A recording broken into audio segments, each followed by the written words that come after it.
अमित भाई जी, जो वैदिक शिक्षा बोर्ड की कल्पना है कि मैकाले की शिक्षा पद्धति का एक स्वस्थ विकल्प इस देश में आए,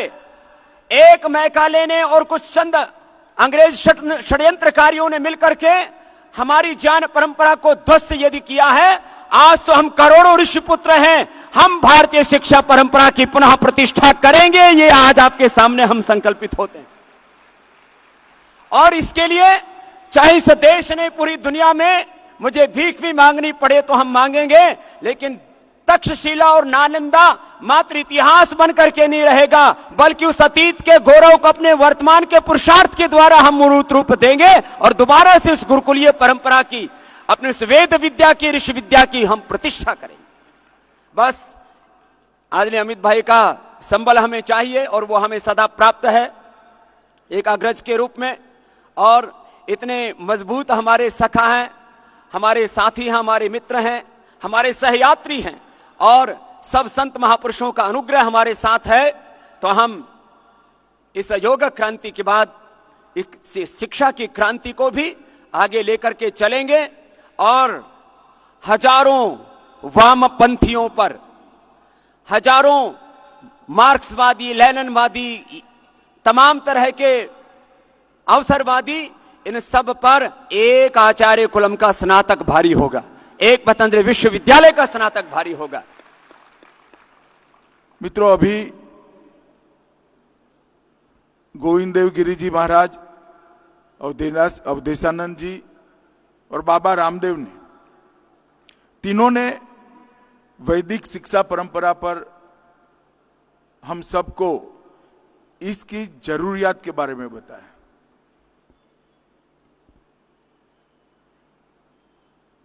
मैं तीनों को आश्वस्त करना चाहता हूं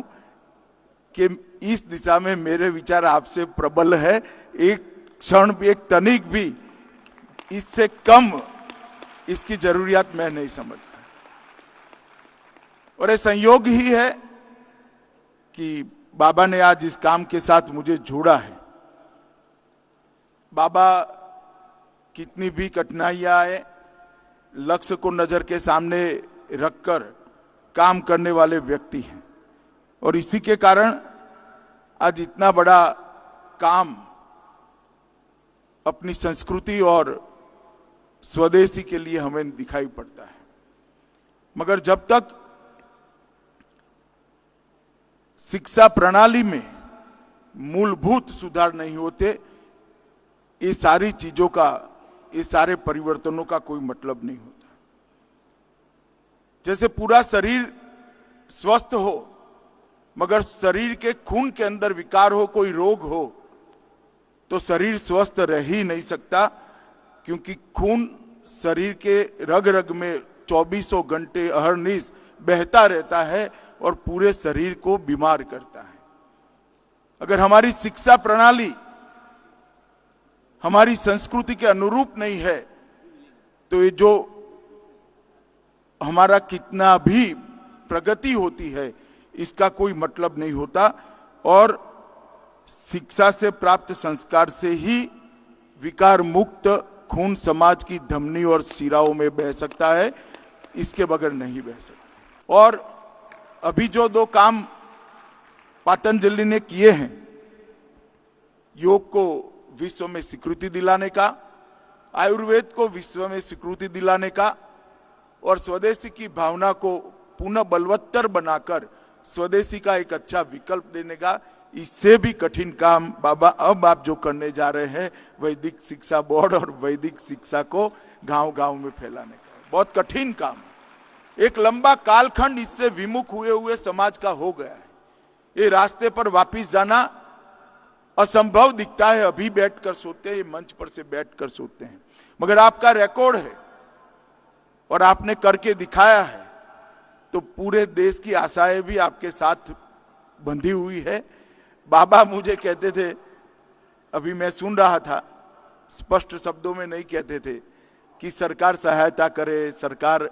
मदद करे, क्योंकि अल्टीमेटली इसके व्यवस्थात्मक पहलू सरकार के पास होते हैं,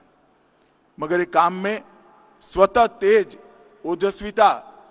और उसका अपना सत्व इतना है, सभी सरकारों ने इसको मदद करनी ही पड़ेगी। बाबा आप चिंता मत करिए, जिस प्रकार से आप आगे बढ़े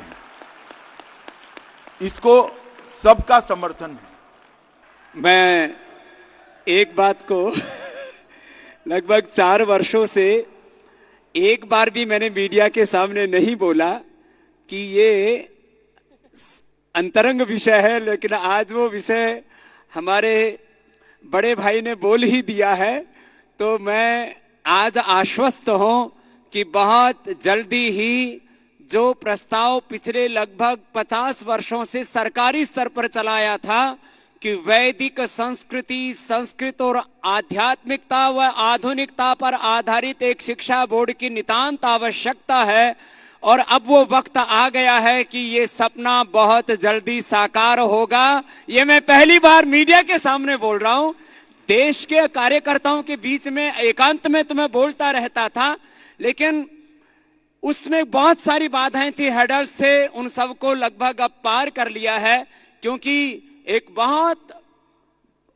बड़ा अवरोध कई प्रकार के विजातीय तत्वों की तरफ से खड़ा किया जाता रहा। लेकिन आज अमित भाई जी के कहने से मैं आश्वस्त हूं कि बहुत जल्दी ही मैकाले की शिक्षा पद्धति के स्थान पर भी इस देश में भारतीय शिक्षा पद्धति का एक नया विकल्प खड़ा होगा और पूरा भारत अपने उस प्राचीन गौरव को प्राप्त करेगा। आज अमित भाई जी के इस आश्वासन से, इनके संकल्प से हम अभिभूत हैं, और मैं ही नहीं, हमारे कोटि कोटि वो समर्थक, लाखों वो कार्यकर्ता जिन्होंने एक एक पल भारत माता के लिए जिया है और इसमें अपनी सेवा की आहुतियां दी हैं, और आज उस संकल्प को भी इन्होंने स्वर दिए। मैं संकोचवश नहीं कह पा रहा था। मैं एक बात, मुझे अमित भाई ने कहा कि स्वामी जी मेरे परिवार में जो बेटी है उसको आप ऐसा आचार्य दीजिए कि मैं उसको संस्कृत पढ़ा सकूं, संस्कृत में और संस्कृति में जैसी निष्ठा मैंने भाई अमित जी की देखी है वैसी निष्ठा पिछले 30 सालों में मैंने किसी राजनेता की नहीं देखी है जो इतने शिखर पर हो।